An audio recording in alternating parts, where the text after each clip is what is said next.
JMC Garage John for this week's JMC Garage video. And what we have in the garage is the Explorer. What I wanted to do in this video is do three things. Number one, give a 35,000 mile update, because right now we're at 34,860, almost 35,000 miles. So I'm going to do an oil change. I do an oil change every 5,000 miles. Number two, we're going to be talking about what oil filter I actually switch oil filters I've been using. And then finally, the good part of this video, number three, a possible, I wouldn't say a fatal flaw. I don't know if I can use fatal online. An unaliving flaw of this engine, but it's definitely not a very, it's definitely a downside to the 2.3. We're going to talk about it, but before we begin, let's give an update. 35,000 miles, pretty much thereabouts. Have I had any problems? No. In fact, I had a recall done here recently. Only one recall on this Explorer since I've owned it for almost a year. In fact, I've owned it for about 10 months now. And yes, I have 35,000 miles. I've been back and forth to the East Coast. I travel to Montana. I used to do it once a week. Now it's about once a month. I go all different types of places. I travel for my job about 40 minutes each way, and travel to the airport. So I do a lot of driving. That's probably going to be changing soon, as far as I'm going to be getting another vehicle, and we're going to be able to take, not use this as much, not because I don't need to, but because we really need desperately another vehicle in our household. So we're going to be getting that here in the next couple months. So I'll let you guys know about that. But 35,000 miles, has there been any issues? What has been done? And actually, to be honest with you, this thing has been absolutely flawless. It's been running really good. Been getting decent here in the summer in North Idaho. Been getting about almost 25 miles to the gallon. I've been averaging right around 24 to 25, and that's mixed city and highway. I would say 60 to 70% highway, and then the rest of it would be city. So that's why I'm getting a little bit better gas mileage. But yeah, pretty good, decent gas mileage in the summer. As you can see, it's kind of apart right now because I run a K&N air filter, and I'm actually cleaning the air filter. I clean my air filter every other oil change. So if you are running a aftermarket, whether it be a K&N, whether it be AME, whether it be any other air filter that isn't a paper air filter, you definitely want to clean it and be after it at least every other oil change. Check it, look at it, and I would say clean it at least every other oil change. Anyway, so that's what I do, and I'm not here to debate K&N or anything like that. I like running K&N. You can run whatever you want, whether it be the stock one or another aftermarket company. But K&N does really well, and I like how it runs with the K&N air filter. Okay, so besides that, let's talk about the recall. So recall was for the PCM, which is actually right here. I actually have my flashlight. There we go. Check that out. PCM is right here. And the recall was to update the engine PCM because it could randomly reset. And if it does reset, the engine would shut off, the transmission would throw itself in park, and that'd be just a bad day. So Ford sent out a recall to update the engine's PCM so that it won't reset internally while I'm driving. And that's all the recall was. And in fact, out of almost a year of ownership, I've only had one recall on this Explorer. So that's doing pretty good. Now, TSBs and everything else, those have been out. But as far as recall stuff, there's only been one. So anyway, so we got that taken care of. Now I'm changing the oil since it's coming up on 35,000 miles. I always use Pennzoil Platinum. I love Pennzoil Platinum oil. I love how it's made by natural gas instead of petroleum. And I think it's a really good oil. I don't change it every 15, but they guarantee 15,000 mile protection. And then I just switched to these oil filters. So Walmart started carrying these oil filters in stock. They're by Purelator, and they're the Purelator 20,000 mile protection. They're their LX oil filters. Look at that thing. Nice and gold colored. It actually has a little bit of grippiness to it. Not as much as a Fram, but still, it's actually a really heavy built, nice designed oil filter. And it's only $1, not even $1 more than the Fram Tough Guard I've been running. Now, people may scold me in the comments because I've been running Fram, but I have no issues with Fram oil filters. But I say for under $1 more, I wanted to start trying these out. These seem like a really good, really high quality oil filter, and I've always loved Purelator oil filters. So I'm going to start running these in the Explorer. Look like a nice oil filter, and they say they can last up to 20,000. Not that I'm going to change my oil every 20,000 miles. I'm going to still do the 5,000, but it's nice to know that I can use a 20,000 mile oil filter. Now, time for the final part of the video where everybody's probably been chomping at the bit about, and what the title, or at least the thumbnail that you see. So, the flaw that is of this engine. Now, let me share with you. Let me actually make my flashlight a little bit brighter. This engine is amazing. I absolutely love the MPC 2.3 Ecoboost and the smaller 2-liter, and to some extent the 1.5, even though the 1.5 in the Bronco Sport has an issue that I can't get over, and that's a gasoline particulate filter. If you want to know more about that, please see previous videos I've made about that. I'm hoping Ford changes that. But one of the things that Ford did when they introduced this engine, now let me give a little background. So when Ford had other designs of the EcoBoost, I'm talking about the older design 2.3 based off the Mazda MZR, or even the older 2-liter and whatnot, emissions mandate regulations require that to get the right emissions out of these engines, you need to have an EGR cooler. EGR stands for exhaust gas recirculation. So a portion of the exhaust gas is then recirculated back into the intake stream so it can be burned and used again. It's basically to help take care of hydrocarbons. They want to limit the hydrocarbons in the exhaust, so they use exhaust gas recirculation to do that. And what other companies, including Ford, Mazda, and others, have found out is that if you cool down that exhaust gas from whatever temperature it is, maybe 600-700 degrees, if you're able to cool it down a little bit more, it won't increase the air charge too much going back into the engine when it gets reintroduced back into the intake stream.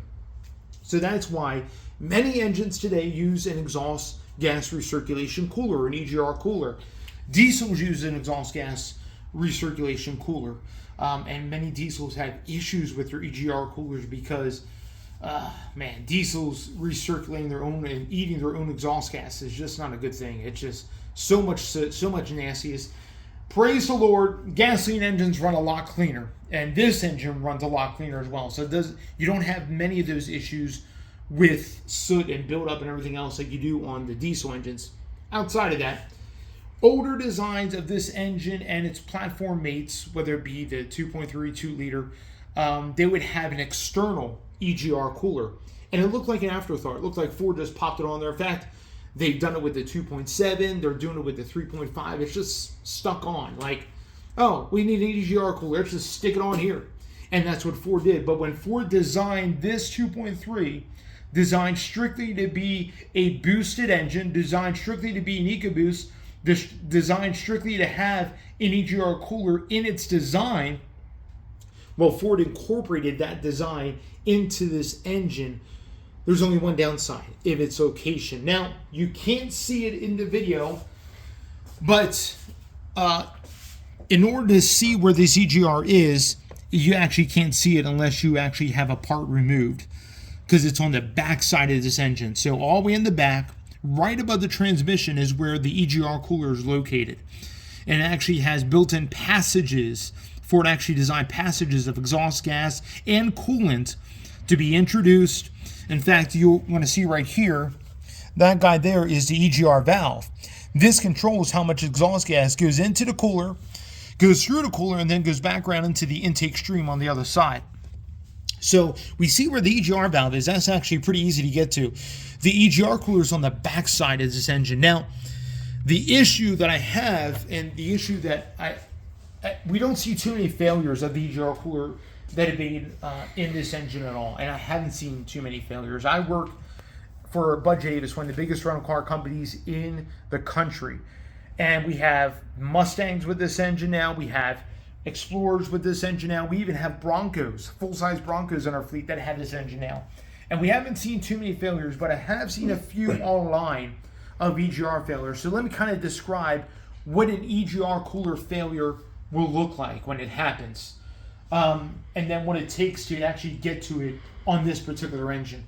So when an EGR cooler fails, it's going to show signs of a head gasket failure. You're going to see exhaust with a lot of steam, and it's going to smell sweet because coolant has breached the cooler and now is being mixed in the intake stream of the exhaust as it goes back into the intake, and now it's burning. It's burning that coolant, because if the cooler's been breached, Now all that is going to be mixed into the reburned intake stream of the exhaust gas going into the intake. So it's going to give symptoms of a head gasket failure. It may absolutely run fine. It may sit there and purr, run fine, but you're going to have that extra steam and extra sweet smell in the exhaust out the back of the vehicle. And those are tall tale signs, not only that, of an EGR cooler that failed, but also, more than likely, your overflow bottle will be totally drained. Because now that the EGR cooler has been breached, and it's actually bleeding coolant into the now exhaust stream going back into the intake, and it's going to drain all of your coolant, not only out of the bottle, but start draining it out of the radiator and out of the system. So anyway, that's one of the best and early warning signs you can tell that there's an issue with your EGR cooler. Again, it's going to give symptoms of a head gasket, but more than likely it's not a head gasket, and it's not a cracked block. It would be an EGR cooler failure or an EGR cooler breach. So it's something to look at, and if you ever have to take it to a mechanic, and let's say you're outside of warranty, let them know to check pressure first of the EGR system, of the cooler, which they can do. They can do a pressure test of the coolant system, and they can do a bore scope in through the intake to see if there's coolant coming back in through the system from the intake side of an EGR cooler breach, or if it even goes into the exhaust side. Anyway, so when that happens, the EGR cooler needs to be replaced. Now, the EGR cooler is this little box. It's about yay big.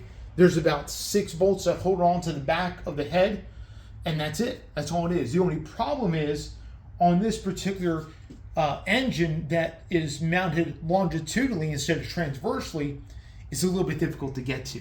Now, on the 2-liter MPC, on the 1.5 MPC, you can see the EGR cooler. In fact, I encourage you, pop the hood of a Maverick, 2025 Maverick, of a 2025 Bronco Sport, or any one of those vehicles, and you can easily see where the EGR cooler is located right on the back side of the head with those 6 bolts. It's like, oh, that's so simple to get to. Even if there was a breach, it's easy to replace. True. But on this particular vehicle, it is not. So what Ford recommends is that you actually have to take the snake head off. Now, it's not called the snake head. That's what I call it. But what we call that is the downpipe that comes off the turbo. There's a single V-band bolt right here that has to be loosened. There's some bolts down the bottom, and you got to disconnect the O2 sensor off top here. And this whole thing gets dropped down and gets removed out of the vehicle. And what they say is that you're able to get to it with the snake head removed. You're able to get to it from this side here, kind of underneath the, or actually on the back side here, right by where this EGR valve is on the back side there, right above the transmission.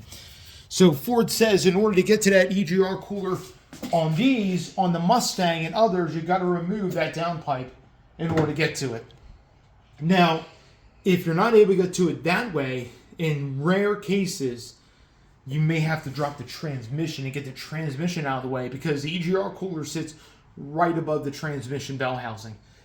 Again, that's the only biggest downside that I see with this engine is if that EGR cooler fails, it's kind of a lot of work to get to it. Now, removing the downpipe and everything is not that bad. I would hope that a mechanic would have some good extensions and nice long arms and everything to be able to get to it without removing the transmission. But other than that, everything else on this engine is an absolute cinch to work on. I mean, I have my air box out of here right now because I'm cleaning the filter. But as you can see, once I remove the bottom part of this air box, which is only 2 bolts that hold it in and a clamp, this whole thing moves out of the way. I can get to the belts pretty easily. Look, the VVT solenoids are right here. The cam sensor is right here. It's easy to get to the crank sensor down at the bottom there, which you can't see because the air box is in the way. Spark plugs, pretty easy to get to, at least these first 2. The third one, which is right here, you have to remove, now I wouldn't say remove, but you have to move aside these heater lines, these heater coolant lines out of the way in order to get to that spark plug. And then the other spark plug, it's a little bit buried. It's underneath the cowl, and it's like right, I can feel it. I feel the coils right here. It's back there. I can see the bolt for it right there. That one's going to be a little bit more difficult to get to. But if you have some decent tools, you should be able to get to it. If anything, for the back spark plug, you may have to remove this cowling here in order to get to that back spark plug. One of the key things about this engine, and me and my son were talking about this. If you notice, this engine sitting in here, and I think it's the same on the Mustang, notice how it's on it like a little bit of a slant. I would say like a 10, maybe 15 degree slant, versus the older Explorer 2.3s are actually straight up and down. This one is on a little bit of a slant, and I believe the reason why Ford did that is because this engine is so tall that they weren't able to stick it straight up and down, or at least they put on a little bit of a slant to make sure it's a little bit easier access to get the different things underneath the engine bay. So I appreciate Ford putting this engine on a slant, because other than that, it probably would be next to impossible to get some of these spark plugs out of here for the back two, or at least that very back one. Also, anyway, so I just wanted to kind of go over that and the issue with the EGR cooler. Again, I've only seen 1 or 2 cases where the EGR cooler would fail on these engines. And again, you have to at least remove the snake head or the downpipe off the turbo in order to get to it. And in rare cases, if the mechanic may not have the ability, they may have to remove the transmission and everything else just to get to where it is, which is right above the top of the bell housing. Again, that's the only downside I see, but this isn't an issue when the engine is transversely mounted like in the Bronco Sport and the Maverick. Again, it's only an issue here in the longitudinally mounted Explorer, Mustang, Bronco, Ranger. But yeah, awesome. Well, appreciate you guys joining me on this update of the Explorer. Like I said, everything's been doing well, running good, haven't had any issues at all. Just doing another oil change and air filter cleaning, and going to continue running it, and we'll keep you updated. Please like, comment, subscribe, hit the bell notification. I can't believe I already have 35,000 miles on this thing. I haven't even owned it a year yet. Putting a ton of miles on it. We got more vehicle videos coming up soon. I'm getting a new project vehicle here in August, so you want to stay tuned for that. I know it's over a month and a half away, but still looking forward to seeing when that's going to happen, and looking forward to more videos that are going to be coming up. You guys be blessed, and we will catch you on the next one.